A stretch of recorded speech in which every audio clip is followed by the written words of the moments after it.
Something big is happening in the Indo-Pacific, and it's shaking Beijing to the core.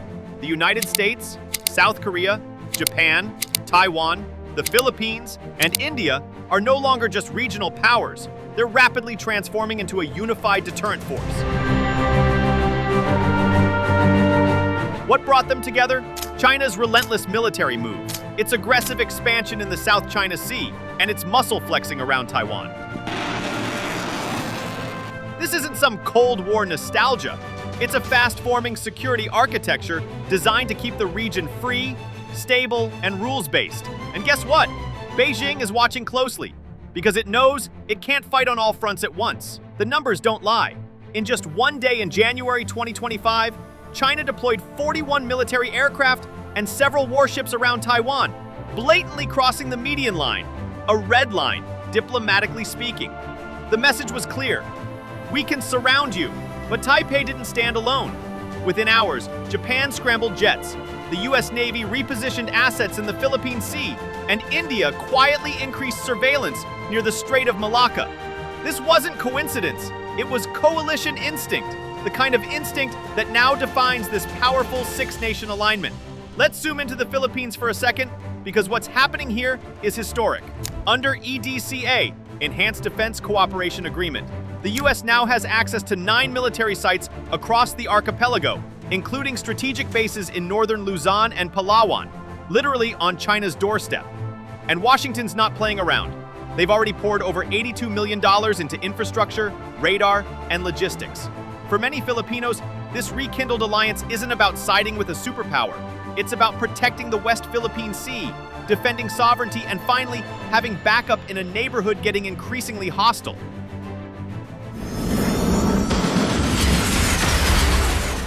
Meanwhile, India is rewriting its own playbook. The Modi government has begun a massive weapons purge, eliminating all Chinese-made components from their defense platforms. Why? Trust and technology. India knows that Beijing sees tech dependency as a strategic backdoor. Instead, New Delhi is doubling down on joint projects with the US, Japan, and France. And while their partnership with the Quad remains diplomatic on paper, on the ground, it's more serious than ever. And let me begin by saying that we're all committed to ensure a free and open Indo-Pacific. War games in the Indian Ocean, new missile deployments near Ladakh, satellite sharing. It's clear, India's preparing for a long-haul rivalry with China. Over in Japan and South Korea, the era of hesitation is over. Tokyo's defense budget is now the largest it's been since World War II, surpassing $60 billion this year. Japan is deploying hypersonic-capable destroyers and anti-ship missiles on Yonaguni Island, just 111 kilometers from Taiwan. South Korea? Quiet but effective. Seoul is boosting naval readiness and cybersecurity coordination with both the US and Japan. Even Taiwan, often the target, is turning defense into offense, investing in asymmetric warfare, drone swarms, and sea mines. The world used to ask, will the US defend Taiwan? Now the question is, can China afford to challenge this entire web of allies? But here's what makes this coalition different. It's not built on treaties alone. It's built on shared values, urgent threat perception, and the realization that China's ambitions don't stop at Taiwan or the Spratlys. The recent Shangri-La dialogue in Singapore made that crystal clear. US Secretary of Defense Pete Hegseth said it straight. China envies what we have together. It has to be clear to all that Beijing is credibly preparing to potentially use military force to alter the balance of power in the Indo-Pacific. We know, it's public, that Xi has ordered his military to be capable of invading Taiwan by 2027. The PLA is building the military needed to do it, training for it every day, and rehearsing for the real deal. Admiral Paparo has spoken very clearly about this on multiple occasions. Again, to be clear, any attempt by Communist China to conquer Taiwan by force would result in devastating consequences for the Indo-Pacific and the world. And he's right. Beijing may have more ships, over 370 naval assets now, compared to America's 300, but what it lacks is trust. No ASEAN nation wants to be China's military partner, but many are lining up behind this rising coalition. Let's be honest, this isn't about provoking a war. No one wants that. But credible deterrence? That's the name of the game in 2025. Because when Beijing knows there are 6 nations watching, planning, and ready to respond, its calculus changes. That's exactly what's happening now. From stealth bombers flying over the Philippine Sea, to joint India-US drills in the Andaman Islands, to Taiwanese missile tests off Hualien, the Indo-Pacific is drawing a line. And behind that line, over 1.8 billion people, trillions in trade routes, and the future of global order.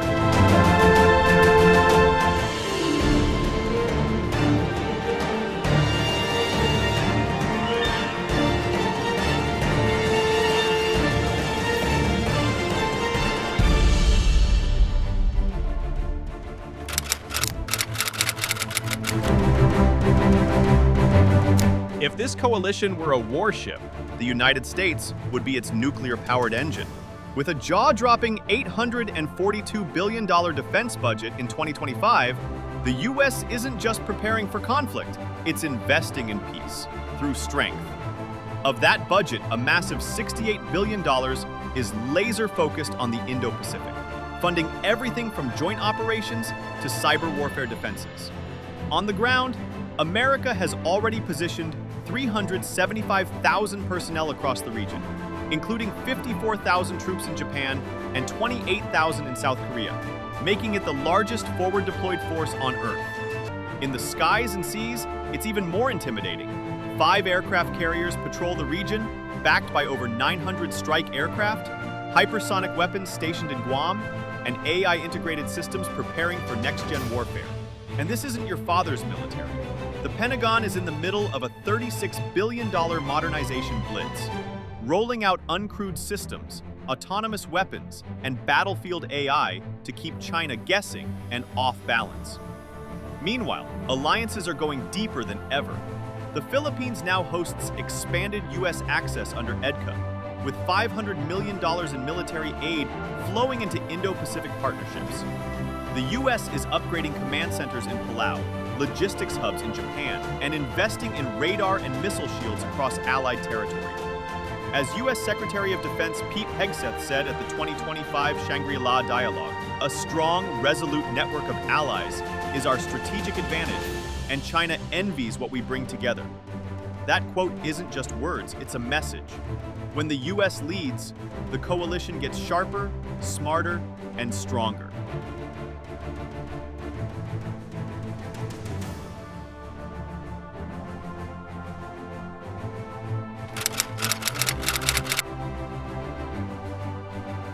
Japan may not shout, but it doesn't need to anymore. In 2025, Tokyo is stepping out of the post-war shadows and into the Indo-Pacific spotlight with a $56 billion defense budget, marking its biggest military spend since World War II, now at nearly 2% of its GDP. That's not just a number, it's a declaration. The Japan Self-Defense Forces, JSDF, have transformed into one of the region's most capable navies, operating 48 destroyers and 22 submarines, many of which are tracking Chinese activity across disputed waters. Even more striking, Japan has converted its Izumo-class helicopter carriers into full-blown F-35B carriers, turning them into mini aircraft carriers in everything but name. On the defense side, Japan is deploying SM-3 Block 2A missile interceptors, with over 150 high-altitude anti-missile systems locked in, ready to intercept ballistic threats from North Korea or China before they ever reach Japanese soil.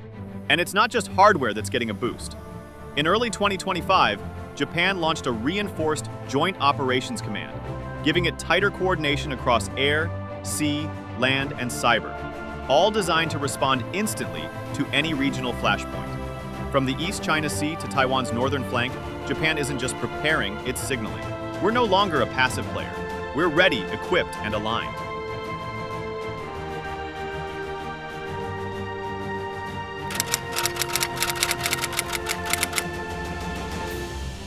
Taiwan isn't trying to match China missile for missile. It's building a defense so sharp, Beijing might think twice before making a move. With a 2025 defense budget hovering between 20 to 25 billion, Taiwan's focus is crystal clear: asymmetric warfare. It's not about big, flashy weapons, it's about smart, lethal deterrence. On January 23, 2025, 35 Chinese warplanes and 6 warships surrounded the island in a bold intimidation drill, with several aircraft crossing the median line, an act Taiwan calls gray zone warfare. Just 4 days later, more Chinese ships and fighters violated airspace in the north. The message from Beijing: we can touch you. But Taiwan's reply is firm and quiet. Upgraded F-16V fighter jets on patrol, US-supplied Harpoon missiles, and HIMARS units locked and loaded, and homegrown Exiongfeng and Tiankung air defense systems spreading across the island. Taiwan's also going invisible and unmanned, rolling out drone swarms, deploying stealthier submarines, and running its famous Han Kuang military drills with maximum realism. Blackouts, cyber attacks, full mobilization. This isn't just for show, it's practice for survival. With each maneuver, Taiwan sharpens its edge. It may be smaller, but it's playing a dangerous game of denial, turning the island into a fortress that bleeds any invader. In the Indo-Pacific chessboard, Taiwan isn't the pawn, it's the trap China knows it can't walk into without a price.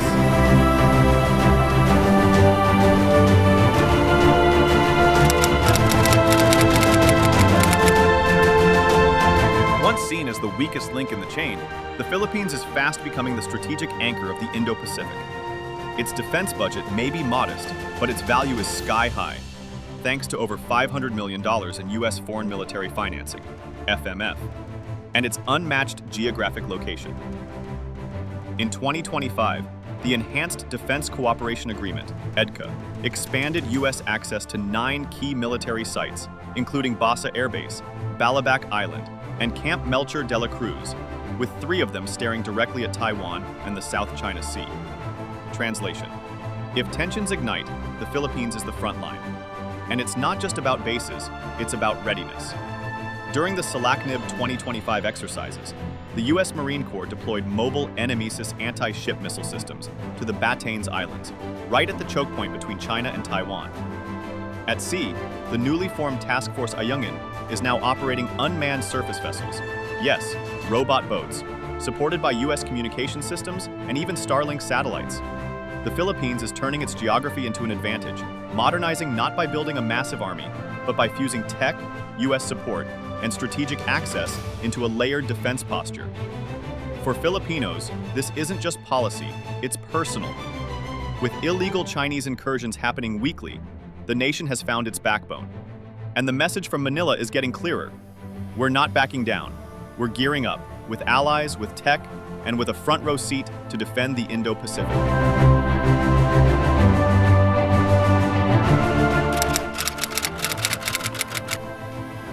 India isn't just watching China, it's positioning itself to outmaneuver it. With a massive 2024-25 defense budget of 621,940 crore Indian rupee, around $78 billion, India is doubling down on maritime dominance, indigenous innovation, and alliance building through the Quad. Its military might is no small force: 1.46 million personnel, a 150-ship navy including 2 aircraft carriers and 16 submarines, and an air fleet stacked with Su-30 MKIs, Rafale fighters, and 2 homegrown stealth jet programs, Tejas and the futuristic AMCA. But the real game changer? Firepower. Over 40 Indian warships are now fitted with the BrahMos cruise missile, capable of striking targets up to 290 miles away, hugging the sea at supersonic speeds. In the Indian Ocean region, IOR, this means Chinese ships have to think twice before getting too close. But India isn't just preparing to fight, it's preparing to secure its own military supply chains. In 2025, the Indian government launched a nationwide intelligence and defense audit to remove all Chinese origin components from critical systems, eliminating backdoors and vulnerabilities. It's also leveraging the Quad Critical Minerals Initiative, making sure future tech, from jet engines to naval reactors, is free from Chinese bottlenecks. India's message is clear. It's no longer a balancing act between great powers, it is one. And in the Indo-Pacific chessboard, India is the unsinkable aircraft carrier controlling the western flank with the eyes, missiles, and willpower to hold the line.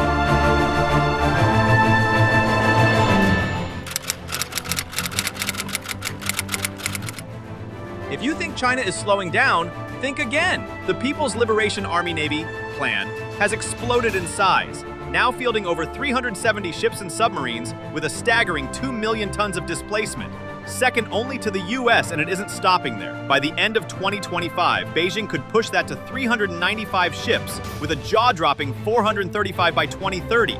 That's a shipbuilding surge the US Navy, which is capped at around 294 to 317 ships, simply cannot match in numbers alone. And look at China's carrier dreams. The Shandong is active, the Fujian is finishing trials, a third carrier is about to go to sea, and a fourth, nuclear-powered giant is under construction. That is a navy designed to break through the island chains and keep pushing. But ships aren't enough. China is digging in. It's running gray zone patrols across the Taiwan Strait and South China Sea almost daily, staking claims with man-made islands on 3,200 acres of reclaimed reefs, and busting through the Taiwan median line with dozens of warplanes in January 2025 alone. Beijing is basically telling the world, "This is ours, try to stop us." That's where alliances come roaring back. The Quad, US, Japan, Australia, India, is no longer just talk. It's now meeting at the leader level, integrating supply chains and defense. AUKUS is reshaping submarine warfare too, giving Australia a nuclear sub-future, even if delivery is delayed because the long-term UK-AU treaty guarantees a bigger production base that China can't ignore, and it goes deeper. The Quad is actively building rare earth supply alternatives, so Beijing can't cut off the world's tech. Even India is scouring its entire military for Chinese-made parts to lock out any hidden supply vulnerabilities. Meanwhile, Washington is rewriting its playbook.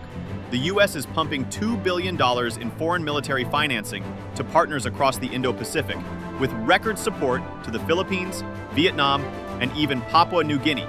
This is no random charity. It's about hardening the first island chain, the second island chain, and everything in between. Beijing's navy is growing like a beast, but its neighbors are no longer alone, and the new alliances, the new hardware, and the new confidence across the Indo-Pacific are telling Xi Jinping one thing: if you want to roll the dice, know that you are no longer rolling alone.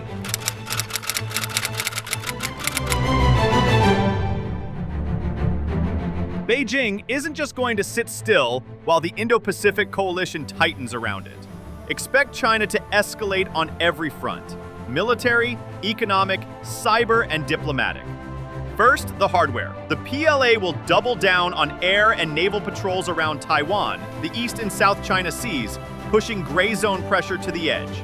Its infamous DF-21D and DF-26 carrier killer missiles, designed to keep U.S. ships far from Chinese shores, will anchor a growing A2AD, anti-access area denial strategy, while the fleet expands with Type 055 stealth destroyers and brand new Type 054B frigates, many of which were commissioned in 2025. It stretches into wallets. China could hit back with rare earth export controls like it hinted at in 2023, or targeted economic coercion. Just ask Australia or Japan, both of which have faced sudden trade freezes, bans, or tariffs. At the same time, China is flooding the region with BRI loans, over $20 billion in new infrastructure investments and digital Silk Road programs, embedding Chinese tech into the digital backbones of developing countries. It's a power move disguised as partnership, and don't underestimate Beijing's influence on global narratives. Through its Global Security Initiative, GSI, China is offering an alternative to the US-led order, pushing multipolarity and non-intervention to win over ASEAN states and the global south. Its goal? Split the coalition, isolate Taiwan, and undermine Western credibility, all without ever launching a missile. What's happening now in the Indo-Pacific isn't just about aircraft carriers or missile ranges, it's about the future shape of the world. The stakes are immense. Whoever sets the tone here on trade, security, and alliances will define global order for decades. But holding this uneasy balance won't be easy. For the US, Japan, the Philippines, and their allies, the challenge is to invest consistently, not just in weapons, but in trust, infrastructure, and people, to maintain unity even as domestic politics shift, and to offer genuine economic alternatives that can compete with China's Belt and Road. Because make no mistake, China still holds the economic edge, backed by a massive industrial engine, adaptable strategy, and a military that's becoming more potent by the month. Yet Beijing's rise is no longer unopposed. It now faces a network of increasingly militarized, coordinated, and motivated rivals. From India's naval power to the Philippines' geographic advantage to America's global reach. The most realistic path forward isn't war, but it isn't appeasement either. It's competitive coexistence. Deterrence through strength, backed by credible partnerships and smart diplomacy. The risk? One miscalculation could spiral into crisis. But if the coalition holds its line together, it may not stop China's ambitions, but it can shape them. And that may be enough to keep peace in one of the most dangerous and important regions on Earth. If you liked the video, do not forget to like, share, and subscribe our channel for deep analysis of contemporary issues.